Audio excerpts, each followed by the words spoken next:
Welcome to the Write the Damn Book Already podcast. My name is Elizabeth Lyons. I'm a 6-time author, and I help people write and publish powerful, thought-provoking nonfiction and memoir without any more overthinking, second-guessing, or overwhelm than absolutely necessary.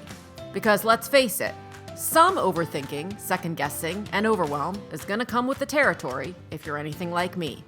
I believe that story and shared perspective is one of the most potent ways we connect with one another, and that your story, perspective, and insights are destined to become someone else's favorite resource.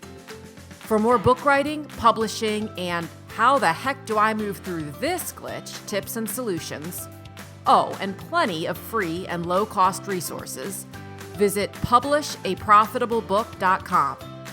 And for recommendations of fabulous books you've possibly never heard of, book writing inspiration, and the occasional meme so relatable you'll wonder if it was created with you in mind, follow me on Instagram at Elizabeth Lyons Author.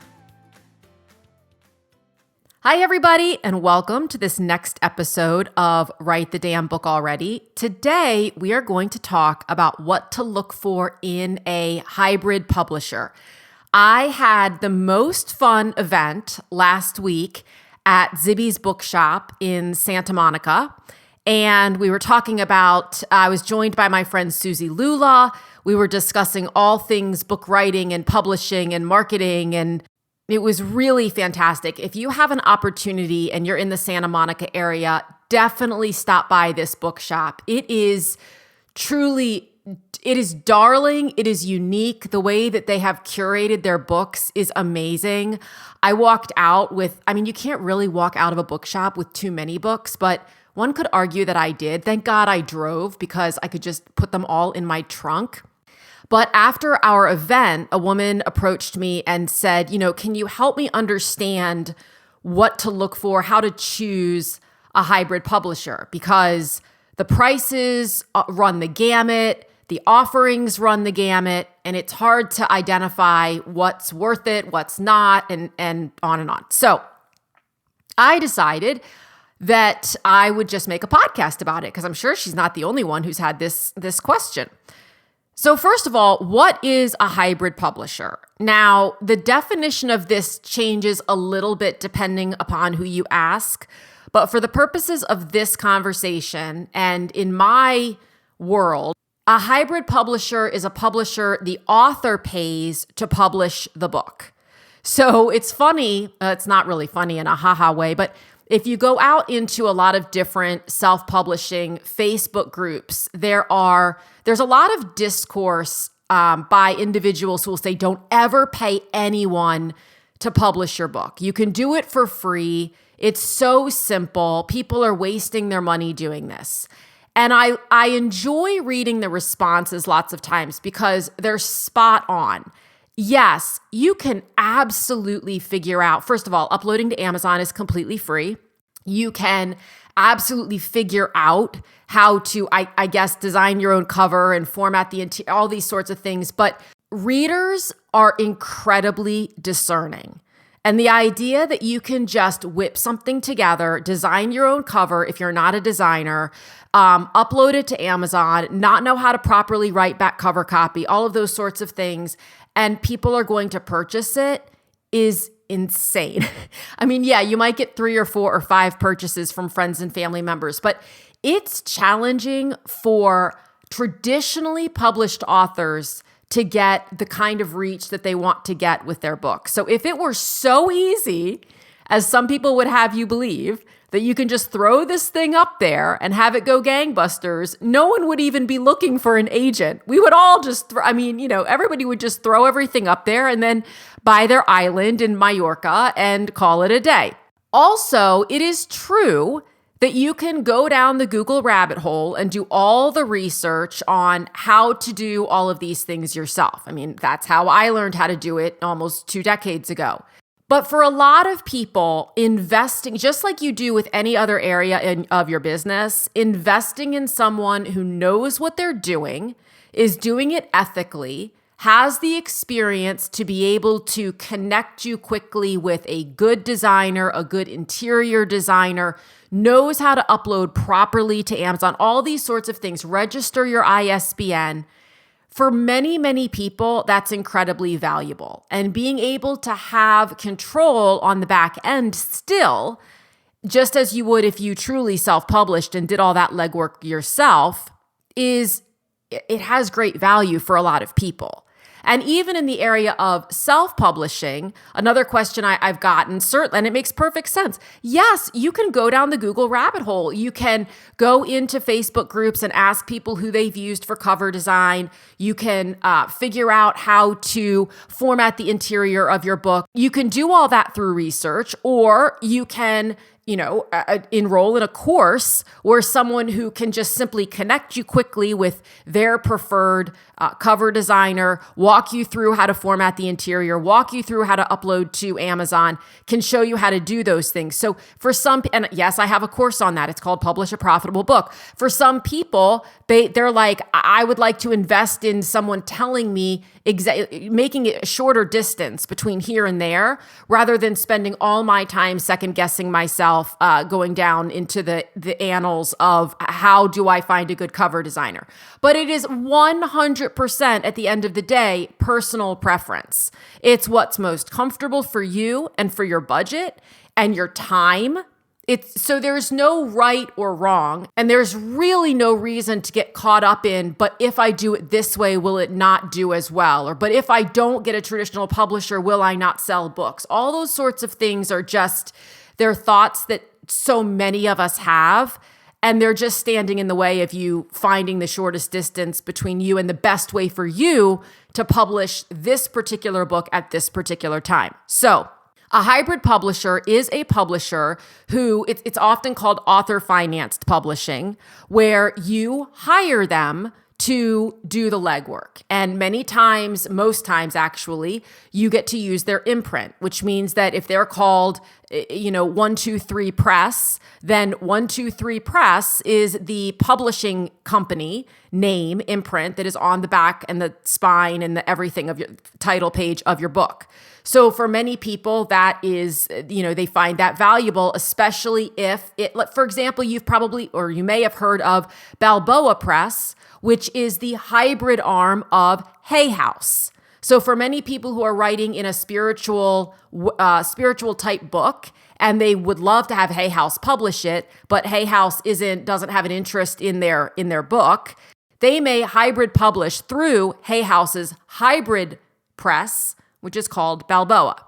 As the woman who asked me the question at the event rightly stated, the prices run the gamut. They truly do. And hybrid publishers are popping up left, right, and center, as are vanity publishers, which is a bit different. I have a couple of articles on the blog over at publishaprofitablebook.com/blog, and I will link them in the show notes, that speak to the pros and cons of all of the various publishing models, traditional, hybrid, and self, because there are pros and cons to absolutely everything, and publishing is no different.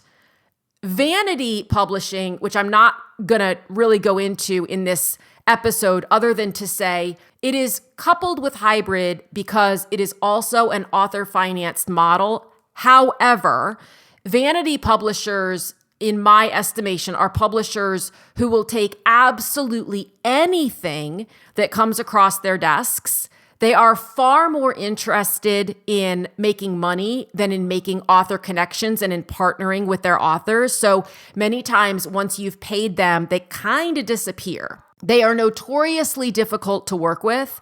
They are notoriously fly by night. So they pop up, and then when they can't, retain or keep authors because they don't do a good job of partnering with them, they go bankrupt and disappear. And that becomes a really difficult situation for the authors who now have their books with these publishers. So vanity publishing is not something I recommend.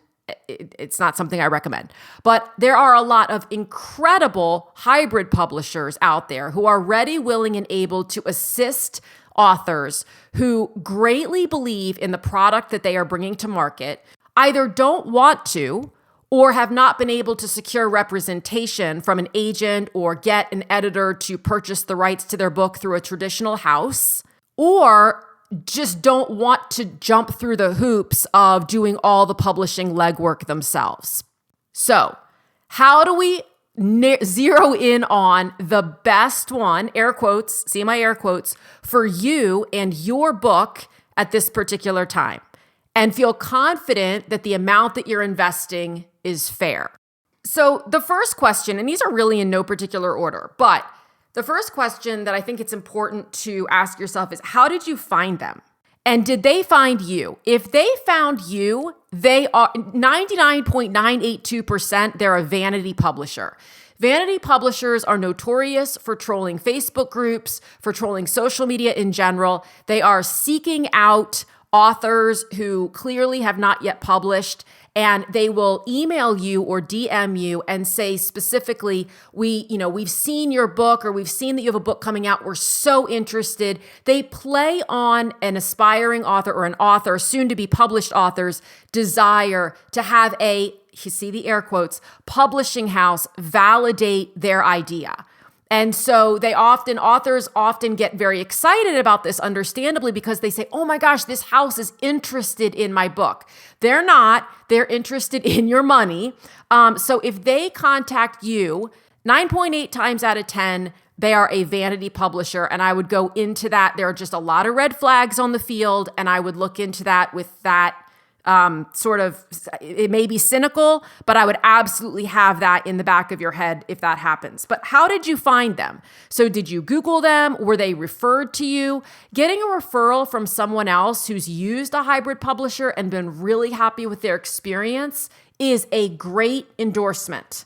Again, there are a lot of really great and reputable hybrid publishers out there, and their authors are going to be not quiet about saying, this is who I used and my experience with them has been absolutely great. So, posting in Facebook groups, posting on your own timeline on social media, and just asking, has anyone used a hybrid publisher that were really happy with, is a great way to get a recommendation and a referral.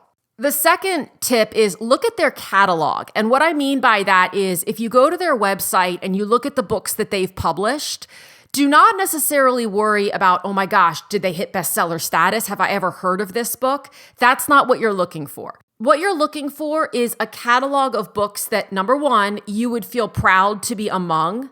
And sometimes you can even go and research the book and the author, go check out their websites, look at them on Amazon, not for rankings or anything. A lot of that is so gamified at this point that it's not necessarily tied to the publisher. So if an author has 832, average 4.8 star reviews, that is more than likely because of the efforts the author has gone to, not the efforts that the publisher has gone to. So what you're looking for are well-designed book covers. Now, whether or not you like the cover is often subjective, but do they look professional?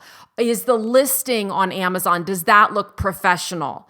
Another thing to pay attention to is their stats. So if the publishing house says, we've published thousands of books, but you look on their website and there are only 15 books noted and 8 of them are by the same author, that often is a little bit of a red flag for me. So people throw numbers around like crazy, hundreds, thousands, tens of thousands, but then the data doesn't always back that up. So for me, that's just kind of a little, I won't say it's a red flag, but it's kind of like a maroon one where I just make note of it. It's something that if I'm going to go further with that publisher, I probably want to ask about. Yes, it's possible that maybe their website hasn't been updated in quite some time, but I just like to make sure that there's a strong correlation between what someone is saying that they're doing and what they're actually doing.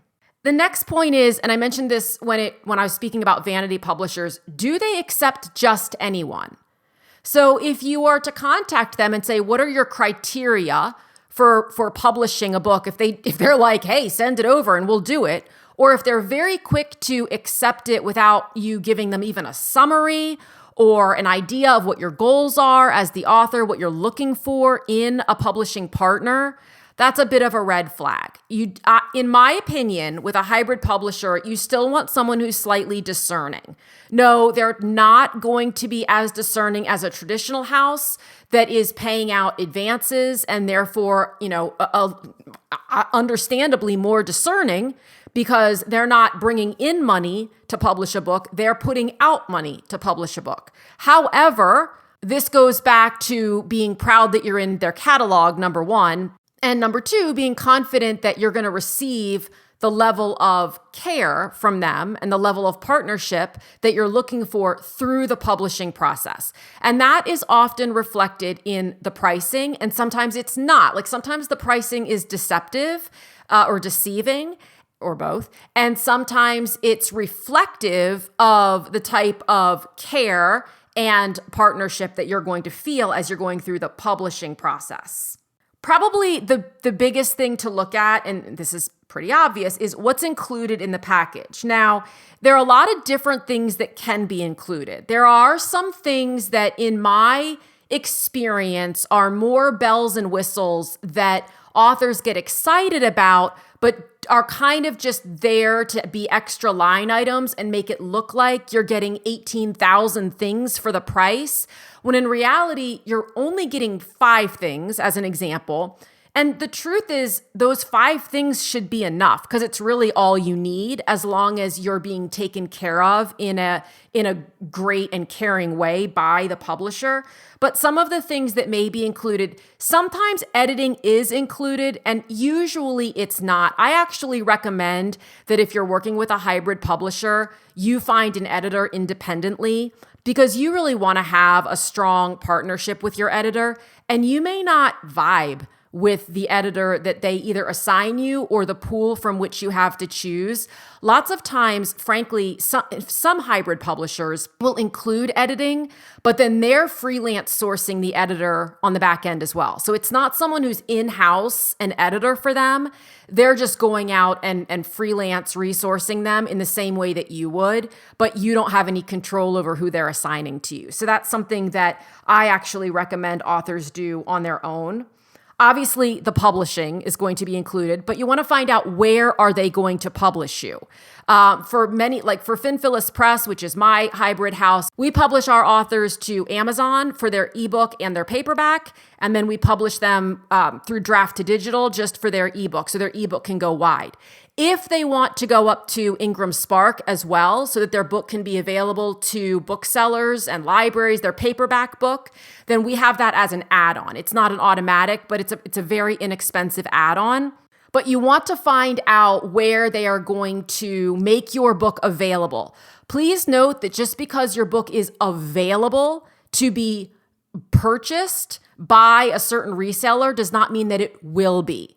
So lots of times you'll see notations on publishers' websites that say, we upload your book for sale to 42,000 places. That is not true. They upload your book to be available for purchase, possibly through 42,000 brick and mortar and online retailers. Now, whether or not those retailers choose to stock your book is a completely separate conversation. So don't be misled into thinking that they are automatically making your book available at every Barnes & Noble from here to Kingdom Come, because they don't have that kind of power. Do they include back cover copywriting or honing, or are you responsible for that? What kind of marketing are they including? This is often a bell and whistle, again, in my experience. So oftentimes hybrid houses will say, we put together a social media campaign for you. The best person to do your social media campaign is you, because people aren't probably following your publisher. So they may give you 5 or 6 or 10 images you can use, but in my opinion, you can create those just as easily on Canva these days. You don't need to pay what's probably $1,000 for that bell and whistle. Many times hybrid publishers will say, we're going to build you a website. What they mean is they're going to give you a page on their website, which is of absolutely no value to you. So I just X that. And I don't, it's hard to know from a package price how much each of those individual things, like it's not a la carte. So it's often not a situation where you can say, well, I don't need the social media graphics and I don't need the website. I'll just take the rest. It's all included, but then they're bumping up the price for that reason. Obviously, you want your cover design included, your paperback and your ebook, but also something to ask is how many rounds of revisions? 3 to 5 is usually standard before they end up charging you more. So, take a look at their covers that have been designed previously and try to get a sense of whether or not there's something in there stylistically or otherwise that you think, oh, I'd be proud to have that cover, because these are the cover designers that you're going to be working with. Make sure that the ISBN that you'll be getting is tied to their house, not that they're not using an Amazon free ISBN. You absolutely do not want that. And also that they're not registering your book as that the publisher is Bowker or some such thing. You really want a press. If you're going with, and I'm just going to use it as an example, Balboa Press, you want Balboa Press. If you're going with 123 Press, you want 123 Press. You do not want it to say independently published, which would mean usually that you've used an Amazon free ISBN. You don't want it to say Bowker, because Bowker is the registrar of all ISBN. So that's also generic. If you're going to invest the money, certainly, even if you're not, even if you're going to do this completely bootstrapped, there are ways around not getting free ISBNs that are inexpensive enough that it is absolutely worth saving your pennies and making the investment if you're really looking to make a go of this as an author of a book that you're really proud to keep circulating over the years. All right, next, ask about communication frequency. Do you have one point person at the publishing house who you go to with your questions and your concerns and who keeps you up to date on the status of your project? Or is it just kind of whoever you get? Is it like calling Amazon and you just get who you get and you don't throw a fit? That can get very frustrating for authors. It is very nice to have one point person, one account manager with whom you communicate through the entire process. Whether you're working on, it's basically like your project manager. So just find out what their process is for that and how often, what's the timeline? How does the process go? Right? I've heard of authors being, in air quotes, stuck in the process for upwards of 9 months with a hybrid publisher, which is insane. It is insane. I'd say that a sweet spot is probably 3 months. I think that's a fair sweet spot. But if you're going way past that, it's like, what's going on? So what is their timeline? How long, and what's the process like? Do you start with cover design, and then how many revisions do you have? Make sure that you have a clear understanding of how this whole thing is going to go down. Some other really important questions, and I have all of these listed in my latest book, Write the Damn Book Already, if you have a copy of that. I also have it listed on the blog in the hybrid publisher post, are the following. So number one, who owns the listing? Is it them? Do they upload it to their Amazon account, or do they upload it to your Amazon account?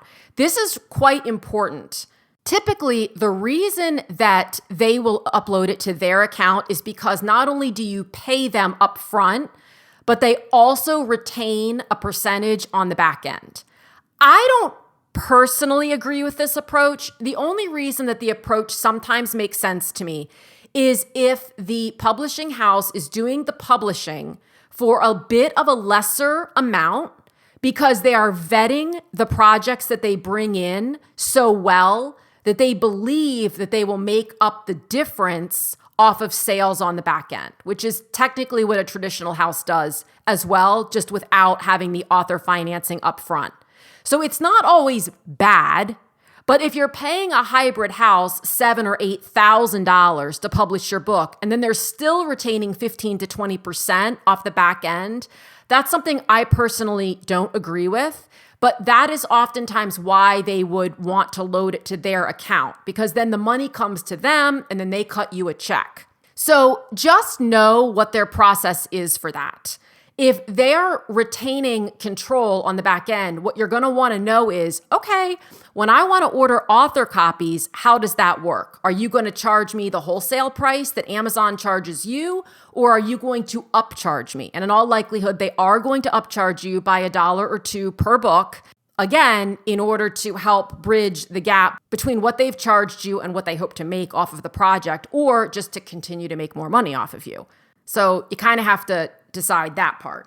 Also, if you want to change the price of the book for a sale, what's the process for getting that taken care of? What's the timeline? How long do they have to know in advance? If you want to change the description, if you want to change the Amazon keywords, anything in the listing, what is their process for that?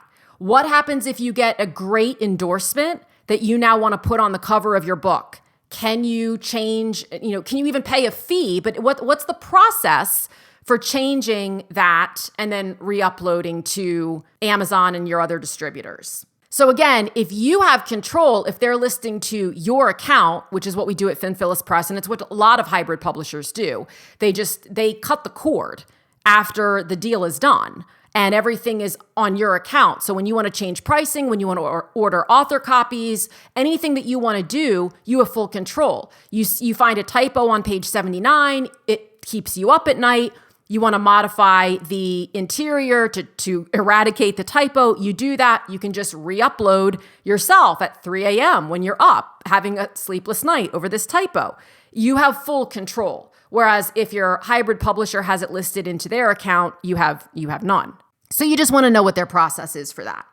Where do they list your book? We talked about that earlier. What are the payment terms? So how often do they cut you a check? Is it every 30 days? Is it every quarter? Is it every 6 months? And again, what percentage are they keeping off the back end? And that part's really is important. I recently spoke with an author who had paid a hybrid publisher many thousand, it was between $5,000 and $10,000 to publish her book. And then they still kept 80%. And through no fault of her own, she's an extremely intelligent individual. She just thought that's how it worked. And so she went with it. And now she's kind of stuck there. She'd have to buy her rights back because they have rights for a certain period of time. So that's the other thing that you want to ask is which rights you are giving them. With a traditional house, when they give you in advance, you're selling the rights to your book, certain rights, not all the rights, but you are selling your print rights at least. And for the ebook, your digital rights, that sort of thing up front, that's what they're compensating for. When you are an author financed project and you are hiring a hybrid house to publish you, I don't understand why you're not selling any rights. I mean, you are paying them to keep your rights. That's my opinion on it. And the reason that that's important is because if the deal goes south, if 6 months in you think, I don't want to be with these people anymore, you want to be able to just pull out. You do not want to be contractually obligated to let them continue to have the rights to publish and profit off of your book if it's not working out and if they haven't paid you a penny in order to have those rights. So that's something that's important to ask, and it's something to make absolutely sure when you sign the contract or the agreement is explicitly stated and very clear as to who is retaining the rights to the print version of the book and for if they're taking it, for how long. And again, I personally would be leery if they are taking the rights for any period of time, if you are financing the publishing. The last one that I'm going to mention is a little bit of a fine print mishap that happens with some hybrid publishers where they actually will say that it is free to publish with them. There is no upfront author cost. They split the royalty with you 50-50 off the back end. So far, I feel good about this. Where I don't feel good about it is that there is a clause in the contract that states that if after 6 to 12 months, it's usually one or the other, a certain number of copies of the book, usually around 2,000 to 3,000, have not sold, and we're not talking about via Amazon. We are talking about through the publisher's website, which who buys there and then pays shipping and everything else? Like no one. But if that number of copies has not sold from the publisher's website, you must purchase them. So if the deal, you want to leave the experience being willing to tell your friends, your author friends, hey, if you're looking to hybrid publish, this is a great company to go with. So I hope that has been helpful. Again, I will link all of the resources I mentioned in this episode in the show notes. And I will see you again next time. It sounds great. Many times, 6 to 12 months later, the author gets a bill for between 10 and 50. But for many people with whom I speak, that is like their worst nightmare, is to have that bill come in 6 to 12 months later and just wonder, first of all, not expect it, not have read that fine print in the agreement, and then have no idea how they're going to pay for it. Because I have yet to find a hybrid publishing deal that's $15,000 that makes sense to me. I've seen people invest between $4,000 and I'd say $10,000 in a hybrid, and then yes, go out and invest additional funds in a separate publicist or a website designer or a social media strategist. Do you have to do all of those things? Absolutely not. But I've seen it happen where your grand total might be somewhere in the $20,000 to $25,000 range. And there are even hybrid publishers that they'll ghostwrite your book as well, and they'll edit it, and those packages typically start at around $65,000 and go all the way up to multiple six figures. I mean, in this industry and in this space, there's such a wide variety of options and prices associated with them that it's no wonder people get really confused about which is best, which should they go with, what is a racket, where am I throwing all of my money down the toilet, and on and on. And so hopefully this little set of tips helps you to identify what makes most sense for you, not just what's fair financially. And I think, I've seen packages that are around $4,000 that I have looked at the fine print and thought they were perfectly fair. I've seen packages all the way up to, I'd say $10,000 that I thought were perfectly fair. Beyond that, I will simply say that I see a lot of bells and whistles that I don't think actually are necessary and help the book get traction. And I'm just talking about the publishing component here. I'm not talking about ghostwriting. I'm not talking about editing. I'm just talking about the publishing. So I think if you're between the $4,000 and $10,000 mark and you feel good about the partnership that you're getting into, you can be fairly confident that you're good to go. If it's way under $4,000, then you're probably looking at a situation either where you're not getting great service, you're not getting a great cover design, all those sorts of things, or they are looking to make their money off the back end. Like they're very careful about who they take on, even though you're paying them, because the upfront cost is really just meant to cover their basic costs, and they're not really profiting off of it, and they're looking to profit on the back end. If you're well over $10,000 just for a publishing package, then I would get very curious about exactly what you're getting for that dollar amount. But much more important to me, honestly, the dollars are important. That there's no getting around that. However, don't stop there. Make sure that beyond that, once you've identified a number and you think, okay, I can swing that number, make sure that you're getting the type of service that you want to get. And that being said, are they going to roll, is a hybrid publisher or a traditional publisher for that matter, going to roll out a red carpet and send a private jet and send cupcakes every Friday? No. So be reasonable about what your expectations are. But look, as you know, this is a vulnerable pursuit. And so you definitely want to work with a publishing company where you feel taken care of and you don't feel like you are just a number sending them just a check. Thank you so much for tuning in. If you enjoyed this episode, this is your friendly reminder to follow or subscribe, leave a quick review, and share it with someone you know has a great story or message, but isn't sure what to do next. Also, remember to check out publishaprofitablebook.com for book writing resources and tips, and to see all the ways we can work together to get your book out into the world. Again, thanks so much for listening, and I'll talk with you again soon.